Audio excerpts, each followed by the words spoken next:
Ivan, Kylie, how you guys doing? I'm good. I'm good. Here. Yeah.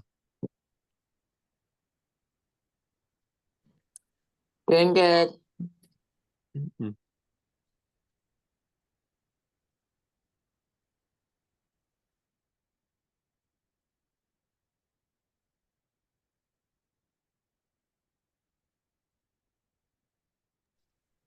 So I'm contemplating trying to bring the kids for team meeting. Because I want to come because it's not streamed anymore. Do it. You should. Worst case scenario, they just run around in the back. Yeah, true.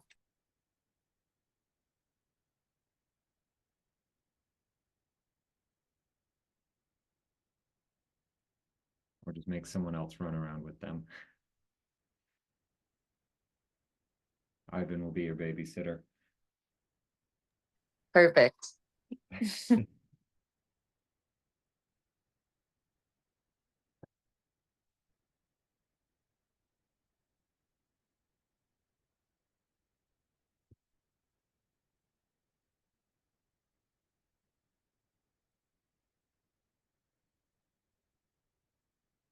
You think we'll have other people today? Is it just gonna be us? Sarah's on a cruise, so I don't think she'll be joining us. I'm hungry. I think fun than this. What do you think about like holding even just like once a month, just like content days where agents can come and uh create content together? I think that that is an awesome idea, and you should tell Hunter about it because he has set up like a podcast room and a recording area, and I Mm, think it's excellent. At cool. family reunion, they had this guy, Rory Vaden is his name, and he talks Mm-hmm. about a strategy that he calls the content diamond. So the idea is you take a question that you've heard for the last few days or whatever, you record a 7-minute video that then becomes a YouTube video, it becomes a short podcast, you slice it up and it becomes a bunch of reels. You like take out your good quotes and they become tweets or whatever they're called now, and um, posts. You can transcribe it to post on LinkedIn or on your blog, or you just use the same content everywhere, just sliced up to match the content. And so if you did something like that, I think that would catch on and be awesome. So when's our first content day, Kylie? Yeah, that's a good question. It sounds like I need to talk to Hunter, see what he's got set up so far. And then I feel like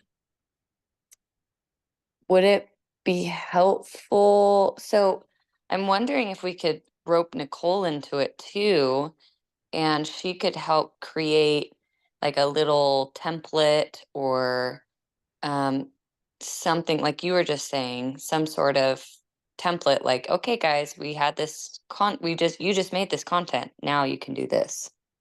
Yeah, But I don't know if she's part of the, yeah, she's part of the team, right? yeah. If not, we'll make her. We got the ability.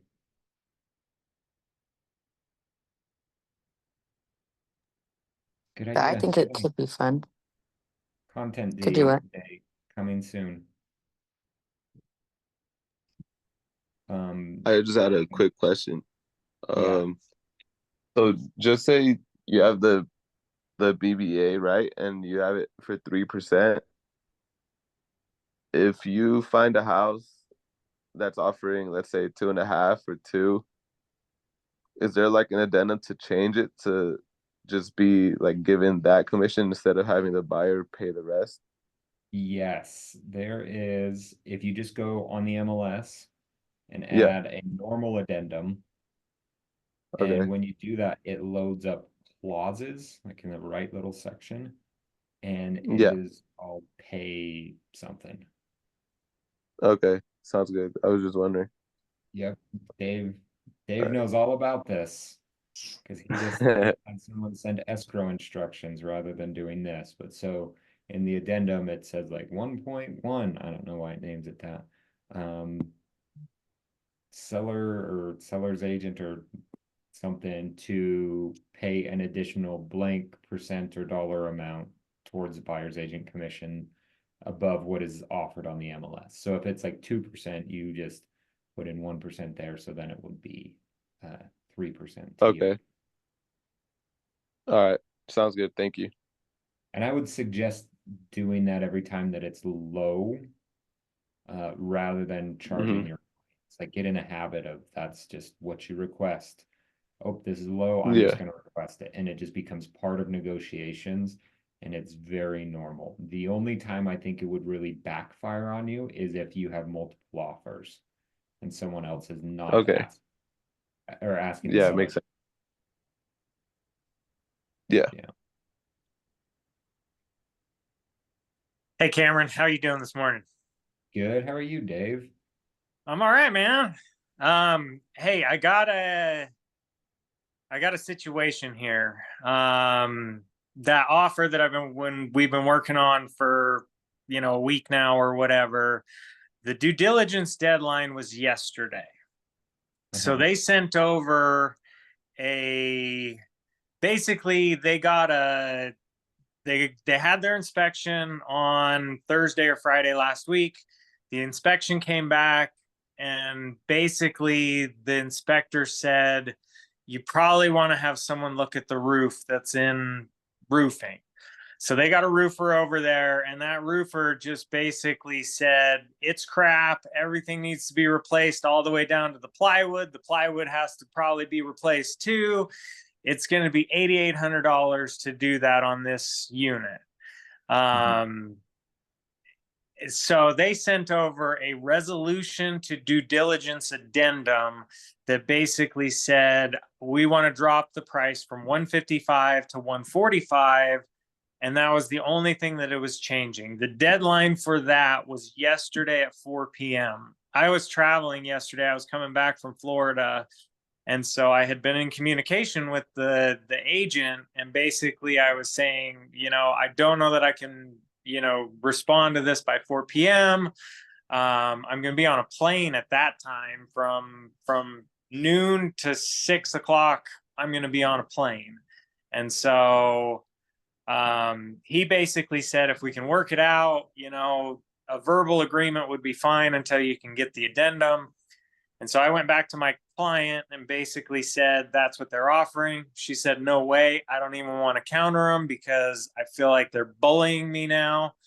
And so I went back to the other agent and I said, look, she doesn't even want to counter you because she feels like she just feels like you're asking for too much.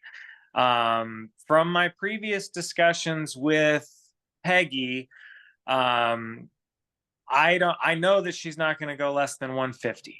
And he was talking about his client didn't want to go more than 148. So we text back and forth, and he basically sends me a text that says, we will accept your counter at 150. And so I text him back and I said, okay, let me present that to Peggy and see if I can get her on board with it.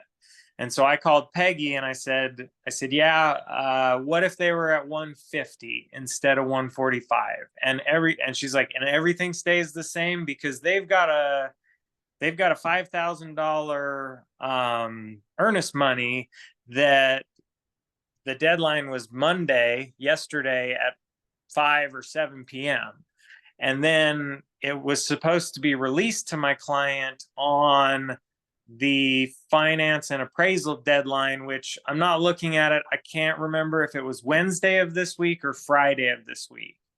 And so that date hasn't passed yet. So I have a text that basically goes back and forth that says we're going to agree on the 150. Is that still considered under contract, or since we haven't physically signed it, the contract has expired? Yeah, so you're under contract, but you're still under contract at 155. Because you didn't Okay, and sign accepting their resolution. so last night at 8 p.m., it was probably like 4 to 6 p.m. He sends me a text and says, "Hey, I've had something come up. I need you to call me on this contract." And I was on a flight where I could get text messages, and so I texted him back and I said, "Hey, I can text on this flight. What's up?" And he just doesn't respond. It just basically says, "Call me when you land." And so I land, and on my way home, I call him. And by this time, it's 7:30, 8 o'clock Mountain Time. And he tells me that they don't have the right kind of loan, and that they don't have financing to meet these deadlines any longer. So since the due diligence deadline was yesterday at 5 or whatever p.m. time it was, and that conversation was after that time, that earnest money should become my client's, correct? Sort of. So they cannot cancel for any due diligence reasons, but they could cancel for financing reasons because the financing and appraisal deadline hasn't passed yet. So if they say Okay. we need to cancel because we don't have the right loan, they can do that. They could also be awful people and say, hey, we looked at the financing and we aren't willing to make that kind of a payment for a house in that condition. Technically, that is financing, even though it's very much a due diligence issue. So, if they don't extend any of the financing or appraisal deadlines and that passes, then the earnest money will be released like your contract says. And then if they end up canceling, you keep it because they don't really have a way out. Okay. So yeah, it's just kind of disappointing that they came in all strong and sent me the loan information. I guess I should have called the loan officer. And so what they're telling me is that they didn't realize that this was not fixed to the property. And I was like, how do you mean it's not? You didn't realize it wasn't fixed to the property? None of these properties in this whole complex are fixed properties. And that's so what a it's, mobile home is. They did a mobile home contract. yeah. And she's approved for a conventional loan. Oh my goodness. So basically what he told me last night is that they're scrambling for financing. They reached out to 21st Mortgage. And so when I got home, I sent him the list of mortgage companies I have, plus the girl that I've been talking to. But so yeah. Well, so if they need more time to close this deal, which it sounds like they probably will, then Yeah. you can respond with whatever your client needs to make that worth it. Right? If she wants more earnest money, if she wants some of the earnest money to go hard already, so like maybe she gets $2,000 just to extend it, and then the other $3,000 is there, or they put additional 2 that goes right to her. Right now, like you got to make up whatever it costs them to extend. Yeah, and I think I've got to advertise accepting backup offers because this is kind of a joke. Yeah. Yeah, and then I remember you had a couple of people interested all at the same time. Like, get this agent Yeah, on I the have a phone. couple of agents that have told me to, let me know if the deal doesn't go through. And so I'm going to reach out to them today. I keep getting calls pretty much every day or every other day asking about the unit. And so there's still a lot of demand for it, but with it being under contract on the MLS, I'm not getting those kind of calls. I'm getting drive-by calls. Yeah, so I'd call the agent and say, what's your game plan here? Like, we need a plan, or we need to start marketing it for backup offers, or even make you move aside so we can go get our new buyer, because if they can't get a loan, then we're just dragging it out. If they are able to get a loan, then great. It's always better to keep a Oh, deal working than to blow it up and start over again. Because now you're he gonna just have texted another me. Well, inspection, another appraisal, like you're gonna have all of the same issues. oh yeah. No, and I told him when he told me that roof needed to be completely replaced, I was like, I think that's a bit far-fetched because yeah, it was a 2000 unit. So it was built in 2000, so it's 24 years old. If it's a 30-year shingle, yeah, it's getting to the end of its life, but that doesn't mean you have to rip it completely off. Because on the bid they had flashing and gutters and redoing the swamp cooler and Yep, yeah, I don't know. as when an inspector says you should call a professional that does this, like a roofer, a plumber, an electrician, they make money by replacing roofs, not looking at roofs. So their solution 9 times out of 10 is replace the roof. But yeah, and that I get it. I mean, I yeah, I've worked around construction a long time, and yeah, they're especially when you're getting a real estate bid, that agent's just saying, just put everything that you can see in there that you think it needs, Yep, yep. because that's what I Yeah, would do. I would say this. I feel like this is a good lesson for everyone to learn about the inspection and when problems come up. If you get a bid for $8,800 to do some work, don't turn around and ask the sellers for 10 grand. Because that Yeah, makes no sense at all. just 'Cause pisses them off. look, we got this bid and now we want a little extra just because. Um, yeah. Yeah, call those people and see what their game plan is for financing, and then if you can get other people in showing the house, maybe get a backup offer back on the market or something like that. That'd be good. He just actually texted me while you were talking and said that they have a pre-approval, no problem with 21st Mortgage, and they feel like they can live up to everything except for the settlement date. And so they were basically releasing the earnest money at the finance deadline, which is, I believe, Friday. And so as long as my client can get that, she's going to be able to move, she's going to be able to be happy, and then she'll be able, they're not going to have to extend it months. They're going to have to extend it a couple of weeks. Yeah, yeah, hopefully not too much. Okay, Okay, keep me that's posted on all. that. Melissa, we're going over time, but always time Sorry, for if anyone Melissa. needs to leave, they can. Are you free for a bit, Cameron? Yep. Let's talk Okay. about your inspection. I'm surprised they found things that were wrong with the new house. Yeah, so everything was pretty good except for one thing that was actually pretty bad. So they did a scope through the sewer line and it is supposed to reach to like 95 feet. At about like 87 feet, there was a complete rupture in the line. And so there's like sediment and soil and stuff that has gotten in. And he says, like, I would really push hard for that to be replaced because, I mean, it could not be an issue for a long time, but you just never know. Like, at some point, there could be a bunch of pressure and it could compact and it could collapse. Mm. So I'm just like, I just want to feel prepared. So we have the new home orientation and the blue taping today, this afternoon, and then settlement is next week. Like, I'm just not sure how negotiations work, at what point, and to who I bring that up, and how to fight for that. You know what I'm saying? Yep.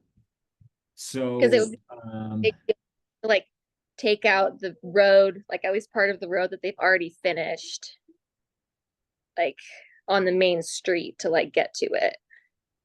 yeah.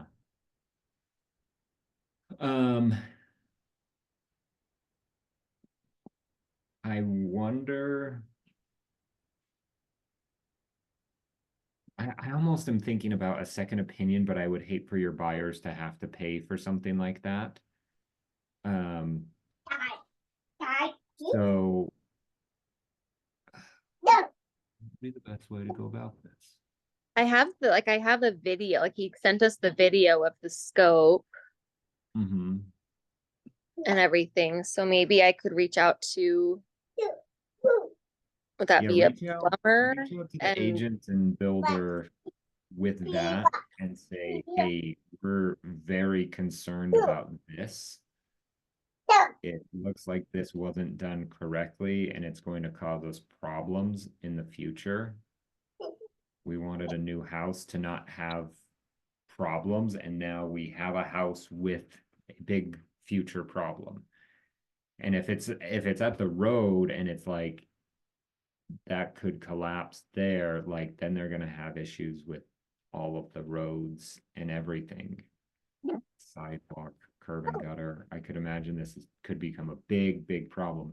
I wouldn't imagine that would happen for years and years and years, but yeah, it is a problem. And so bring it up and see what we could do. Generally speaking, when you find something like this, you go into negotiations. I like to do it a lot verbally. So you give them a call and say, we found this. We really want you guys to fix it. Go talk to the sellers and see what they're willing to do. And then once you kind of get a game plan, put that in an addendum to have it fixed. With a builder, it might be a little different just because we're kind of button up on settlement deadline and everything like that. So talk to the agent and see if he can get the builder on board to do some sort of repair and something like that. And also talk to your buyers and say, hey, worst case scenario, would you still move forward? Because we can act as if we're moving forward here. But if they say no, we're not going to fix anything. Are you willing to live here with that as a looming issue that one day could potentially come up as a problem, whether you live there or don't live there? Or it could come back if they sell the house and someone does the same kind of a scope. Are they going to find that same issue and then it's going to have to be fixed then? And so if they're okay, you still go and fight for them with the seller, with the builder, and say, hey, we want this fixed, like, I don't know, something else that would make it a win for the buyers might also be good. You know, like if they save money to do all the landscaping, and then they're like, you know what, instead of doing landscaping, we could fix some of this, that landscape money and this, like maybe that's more of a win for the builder. So talk to that agent, say we found this problem that we're really worried about. Then make sure your buyers are moving forward and are okay moving forward, but then figure out what the builder will do for you. And then whatever it is, put it all in writing, right? Have that seller's agent write an addendum up for you saying that it will be fixed, whether it's after closing or before, or that they'll lower the price, they'll give them more landscape and they'll do something so that they can feel good about it. Oh, you muted. sorry, kids started crying. Okay, so this is stressful. Okay, so you think I should call the builder's agent and tell her everything that happened, and then just kind of ask generally, like, could you work with the builder and see what you could do on your end to repair this? Yep. And And then the more wait. clear you are with an ask, the better off you are. So if like the buyers are like, we want this repaired or replaced or whatever, then like asking for that is a very direct, like, this is what we want. And then it's a lot easier for the agent to go to their clients and say, this is what they want. Otherwise, it's kind of up in the air and the agent might feel, hey, this is up in the air. Builders like, let's do something, but not everything. And so the more, Yeah, they definitely want it repaired. I don't think to the point where like if they refuse that they would cancel the deal, because I mean it could not even be a problem for 20 years. yeah. But yeah. Yeah, so I'd call and say, hey, we found this big deal, like make it sound like a very big deal. I found this big deal, this big problem with our inspection yesterday, which which surprised us, right? New home, you'd think it would be nice. This is the problem. We would like that to be remedied, whether that's replacing it or repairing it, whatever that looks like, just to fix the issues so that my buyers can have peace of mind as they're moving into this awesome house. And that way they can love the builder.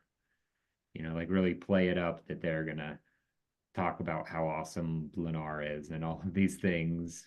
Love the Yeah. neighborhood, bring in referrals, but it's a problem, so they need to figure it out. And direct, we want this to happen. That's the best way to ask for repairs. Otherwise, they're going to come back and negotiate on you. Okay. You've got this, Melissa. Okay. You're gotta so practice. close.